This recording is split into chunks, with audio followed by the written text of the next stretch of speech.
पति ने दिया पत्नी को धोखा।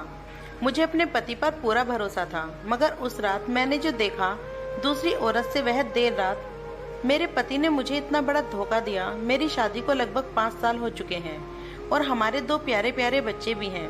अपनी शादी में मैं बहुत खुश थी। दीपक हर एक छोटी बड़ी जरूरत को ख्याल रखते थे। मैं एक परफेक्ट मैरिज लाइफ जी रही थी, लेकिन मुझे क्या पता था कि मेरी खुशियां चंद पलों की ही मेहमान हैं। मेरे छोटे बेटे के जन्मदिन के बाद से ही मेरे पति रात को काम करने का कारण बताकर बहाने से दूसरे कमरे में सोया करते थे और मुझे भी इस बात से कोई एतराज नहीं था।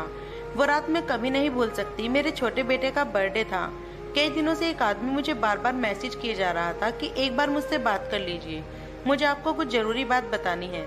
उस दिन उसने फिर से मुझे वही मैसेज भेजा। पता नहीं इस बार मुझे क्या हुआ, मैंने उसको कॉल ही कर लिया। आप कौन हैं और मुझे क्या मैसेज कर रहे हैं? मैंने गुस्से से उसे फोन उठाते ही पूछा। आपके पति को समझा दीजिए वो मेरी पत्नी से दूर रहे, सामने से उस आदमी ने जवाब दिया। ये सुनकर तो मैं हक्का बक्का रह गई। फिर उस आदमी ने मुझे अपना नाम कमल बताया। उसने मुझे बताया कि मेरे पति उसकी पत्नी से देर रात तक बातें करते हैं और उनके बीच गलत संबंध भी हैं। यह सब सुनने के बाद तो मुझे ऐसा लग रहा था कि काश यह धरती फट जाए और मैं उसमें समा जाऊं। कमल ने मुझे अपनी पत्नी का नंबर भी दिया ताकि मैं सच का पता लगा सकूं। मेरे बेटे के बर्थडे पर मेरे मायके ससुराल वाले के कई लोग आए हुए थे, इसीलिए मैं चाहकर भी अपने पति से कुछ नहीं पूछ सकती थी। मेरे पति का किसी लड़की के साथ अफेयर। शाम के वक्त मेरे पति केक लेकर घर आए और बड़ी ही धूमधाम से मेरे बेटे का बर्थडे मनाया गया, लेकिन मैं अंदर से खुश बिल्कुल नहीं थी। मेरे मन में तो जैसे सवालों का सैलाब चल रहा था। मुझे तो यकीन ही नहीं हो रहा था कि मेरे पति का किसी लड़की के साथ अफेयर हो सकता है। यह सब कुछ सोचते हुए मैं रोने लगी कि मेरी छोटी बहन ने मुझे रोते हुए देख लिया। मुझसे पूछने लगी कि आखिर उस खुशी के मौके पर तुम क्यों रो रही हो। बहुत मना करने के बाद आखिरकार मैंने उसे सब कुछ बता ही दिया।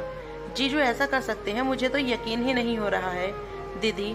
यह कहकर मेरी छोटी बहन मुझे समझाने लगी कि मैं एक बार पहले दीपक से इस बारे में बात कर लूं। उस रात जब बर्थडे पार्टी खत्म हो गई तो मेरे पति फिर से अलग कमरे में सोने जा रहे थे। मैंने उन्हें जाने से रोका तो वो फिर से वही बहाना बनाने लगे और कमरे में से चले गए। मैंने भी सच्चाई अपने आप ही पता लगाने का ठानी और देर रात तकरीबन 1 बजे कॉल किया तो उनका नंबर बिजी बता रहा था। अब तो मेरा शक यकीन में बदल गया। उसने तुरंत मुझे कॉल बैक किया और इतनी रात गए कॉल करने का कारण पूछा। बस मुझे नींद नहीं आ रही थी, यह कहकर मैंने बात को टाल दी। अगली सुबह जब मेरे पति बाथरूम में नहा रहे थे तो मैंने चुपके से उनके फोन में से एक OTP ले लिया और अपने फोन पर एक एप्लीकेशन डाउनलोड कर लिया जिससे कि मैं उनकी कॉल डिटेल का पता लगा सकूं। जब वो ऑफिस चले गए तो मैंने उस एप्लीकेशन के जरिए उन सभी नंबरों को ढूंढना शुरू कर दिया जिस पर उनकी सबसे ज्यादा बात होती थी। आगे जो कुछ मैंने देखा उसके बाद उसने हमारे रिश्ते की नींव को हिलाकर रख दिया। मैंने देखा कि एक नंबर पर उनकी सबसे ज्यादा बात होती है और वो नंबर और किसी का नहीं बल्कि उसी लड़की का नंबर है जो कमल ने मुझे दिया था। अब सारी बातें आईने की तरह साफ थी। कमल ने बिल्कुल सही कहा था कि उसकी पत्नी और मेरे पति के बीच अफेयर चल रहा है।